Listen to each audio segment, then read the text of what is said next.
Baik, bersua kembali bersama saya Karunisa Kasnun dalam cerita di sebalik berita. Tadi kita dah dengar mengenai hutan simpang Bukit Nenas, iaitu hutan dalam bandar di mana berlangsungnya pagi tadi pelancaran pemeliharaan hutan simpang Bukit Nenas dalam usaha untuk kita mengembalikan atau memelihara alam sekitar dan khususnya memberi tumpuan di hutan simpang Bukit Nenas untuk tarikan pelancong.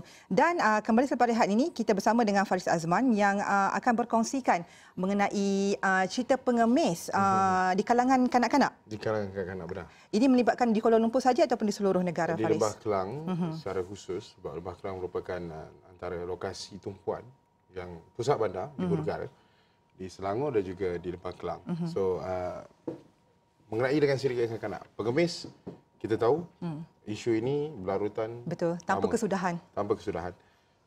Kanak-kanak ini kita, laporan saya sebenarnya, Nisa, lebih tertumpuk pada pengemis satu, apa impak kepada kanak-kanak yang mungkin eksploitasi, digunakan untuk mengemis dan sebagainya.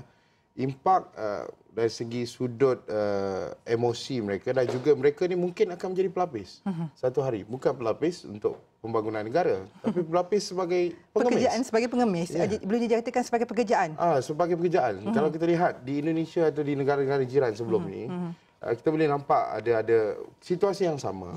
Dan kalau kita lihat, kita throwback mungkin 80-an di Malaysia, kurang. 90-an kurang.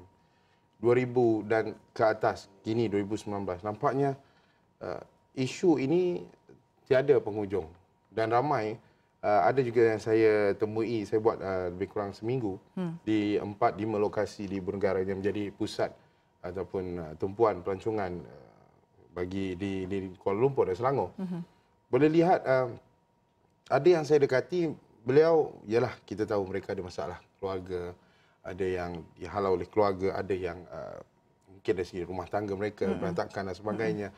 Jadi, apa kesudahan mereka adalah mereka cari wang mudah, duduk di tepi jalan, membawa anak sebagai satu simpati, alat simpati, boleh dikatakan sebagai alat, mempergunakan anak mereka untuk mendapatkan wang. Dan Nisa tahu, satu hari mereka boleh mendapat RM200, RM300. Lagi banyak daripada kita kerja seharian. Boleh katakan mereka ni, siapa sangka mereka boleh duduk dalam 12 jam, RM200-300. Bayangkan kalau sebulan, ribuan ringgit mereka dapat. Pendapatan yang diterima. Itu yang menjadi isu mengapa faktor mereka mendorong untuk duduk di jalanan. Dan dalam isu saya ni, saya dapat menemu bual mungkin di Cangkat, Bukit Bintang. Beliau merupakan warga asing. Okey. Menjual bunga ros di tepi jalan. Harga RM10 membawa cucunya. Cucunya berusia 4 tahun. 4 tahun? 4 tahun. Tapi kita tak tahu adakah ini cucu ataupun sedikit. Betul. Jadi kita dengar mungkin apa yang dapat saya gambarkan sedikit. Tak boleh cakap Melayu? Boleh cakap Melayu. Boleh cakap Melayu lah. Anak sudah kecil. Sampai pukul berapa? Cucu? Bawa cucu? Dia punya mak bapak tinggal kerja habis pantang saya jaga. Lepas tu bawa sini? Minum, lepas saya pun 1 minggu, 3 hari, 2 hari untuk belanja rumah. Yalah. Anak kerja tak cukup deh. Tak cukup lah, pamper susah. Senang kalau siapa mau mari sini. Ya. Malu. Apa senang. mau buat, tak paksa Tuhan. Yalah, jalan-jalan lah. Sini Malaysia lagi, alhamdulillah kita punya Banyak. negeri tengok. Banyak ni. Tak ada makan, tak ada. Sini alhamdulillah ada makan. Okey. Ya.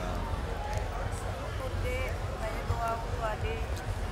Banyak bawa ni? Ini saja. Sikit je lah. Sampai habis ni balik lah. Berapa umur? Ini bulan 5 ni 4 tahun. 4 tahun? Ya. Habis selalu datang sini? Selalu tak ada. 1 minggu 2 kali, 3 kali. Macam hari-hari tak ada. 2 kali lah. Sini tinggal mana? Belanja rumah. Sini tinggal mana? Ya. Sini tinggal mana? Syirah. Ya. Datang? Datang naik bas. Naik bas? Dah lama tinggal sini? Sini. Sudah lama juga. 10 tahun ni? Lebih lagi. Lebih 10 tahun? Kahwin sini ya tak? Tak kau. Tak kamu. Kampung lah. Baik Nisa, itu antara yang dapat saya gambarkan sedikit.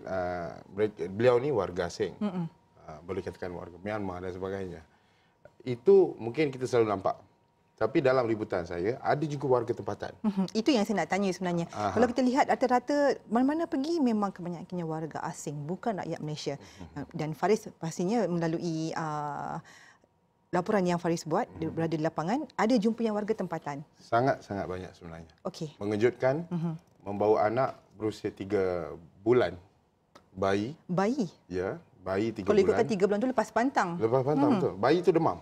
Saya pun agak terkejut bila berkata dengan si pengemis ni, kenapa buat macam ni? Dia katanya, dia lelaki ataupun suaminya aksiden, patah kaki, tak boleh bekerja dan beliau terpaksa mengemis untuk dapatkan duit dan tinggal di salah sebuah hotel murah, RM40 sehari. Jadi dengan duit tu untuk bayar hotel. Dan bayar makan anaknya dan lakinya dan sebagainya. So ada juga yang bawa anak 4 tahun, ada yang 2 tahun. Orang Malaysia, warga negara, mereka ada masalah kesihatan, ada masalah keluarga. Itu yang faktor. Tapi saya agak pelik sebenarnya. Kita ada kerajaan yang meletakkan banyak sebenarnya inisiatif. Jabatan-jabatan kebajikan. Yes, jabatan kebajikan masyarakat especially kan. Kita ada perlindungan kanak-kanak, kita ada bantuan kewangan dan sebagainya. Jadi persoalannya mereka ini apabila ditanya salah seorang daripada mungkin pengemis ini, beliau mengatakan bahawa akak belum cerai katanya. Bila pergi ke jabatan berkenaan, mereka nak surat cerai, tapi akak cakap akak tak boleh, akak mengemis. Tapi bila tak ada surat cerai itu, jadi akak tak boleh dapat bantuan.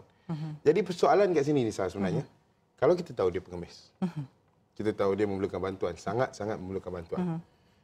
Ya, kita tahu ada birokrasi dan sebagainya. Betul. Mungkin perlu dilihat semula, kalau kita tak selamatkan mereka ini, kalau mereka tidak mengikuti SOP ataupun syarat-syarat yang dikenakan, kalau kita tak selamatkan mereka, mereka akan kembali ke kaki lima. Betul. Itu cara paling mudah untuk dapat wang. Jadi kalau ke kaki lima, membawa anak-anak, dalam laporan saya ini, anak-anak itu pula akan menjadi pengemis jalanan pada masa akan datang. Itu yang dikatakan Faris sebagai pelapis. Pelapis pengemis. Jadi apa akan jadi kepada Malaysia kalau kita ada, boleh katakan kalau 2017, statistik 3,040 pengemis. 2018, 2019 kami cuba dapatkan daripada KM. Itu mengambil masa sedikit.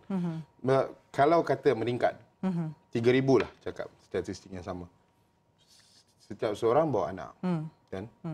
So, anaknya akan menjadi pengemis dan akan mewarisi generasi ke generasi. Benda ini takkan selesai. Dan saya dapat berbual dengan salah seorang pakar psikologi daripada Universiti Melaya, Profesor Madya Dr. Noraini Mano mengatakan isu ini, dan ini penjelasan beliau mengenai dengan isu pengemis kanak-kanak. Kita dengarkan. Ada yang awal kanak-kanak iaitu 0 hingga 4. Pertengahan kanak-kanak 4 hingga 9. Akhir kanak-kanak 9 hingga 11. Tapi kalau dalam konteks kita di Malaysia, kanak-kanak itu hingga umur 18 tahun. Tapi saya ikut aspek psikologi iaitu hingga 11 tahun. Okey. Kalau kanak-kanak yang awal tu dibawa ke situ, maksudnya dia akan melihat segala yang ada di persekitaran. Dan kanak-kanak yang awal ini dia akan serap semua maklumat yang diterima. Semua maklumat di persekitaran tu adalah merupakan info-info yang dia akan masuk dalam fikiran dia. Oh, ini kehidupan sebenar. Kehidupan sebenar maknanya orang datang bagi duit, duduk di tepi jalanan begitu. Apa beza ni dia? Jadi segala persoalan-persoalan diri dia akan timbul. Itu antara kata Profesor Madya Dr. Noraini Mano. Mariani Mano mengenai dengan isu pengemis ini. Jadi itulah yang akan kita kupas lebih lanjut dari liputan khas kita, Nisa. Menarik. Ini maksudnya ada berapa siri untuk liputan khas, laporan khas daripada Faris ni? Okey, dalam fokus awal ni, di mana 15 minit secara keseluruhan, secara dokumentari kami akan paparkan dari mula saya berjalan, malam, siang, dapat bertemu dengan mereka, dapat bertemu dengan pakar psikologi, dapat bertemu dengan majlis kanak-kanak Malaysia dengan isu ini. Dan kami akan terus panjat ke Bukit Aman dan juga JKM untuk mendapatkan keseluruhan mengenai dengan statistik bagaimana pelaksanaannya dan apa mungkin penyelesaiannya yang akan kita kupas lepas laporan khas saya nanti. Itu yang dapat saya gambarkan ketika ini. Secara keseluruhannya, separuh mungkin kita akan nampak jalan penyelesaiannya, isu pengemis ini. Dan sama-sama kita nantikan laporan khas daripada Faris. Bila akan disiarkan, Faris? Esok saya akan. Untuk fokus 15 minit ya? 15 minit akan dokumentari. Dokumentari pengemis tajuk penyanyi? Kanak-kanak di kaki jalan. Kanak-kanak di kaki jalan, pastikan anda terus setia bersama kami di saluran 501 dan nak tahu cerita yang dibawakan oleh Faris Azman bersama rakan-rakan setugas lain mengenai cerita pengemis yang melibatkan kanak-kanak ini, pastikan anda saksikan esok pada jam tengah hari dan pastinya kami akan siarkan juga di laman web kami di astrohourly.com. Terima kasih kepada anda kerana setia bersama kami di saluran 501. Terus setia bersama kami. Saya Khairunisa Kasnun dan rakan setugas Faris Azman. Assalamualaikum dan salam hormat. Kita jumpa lagi.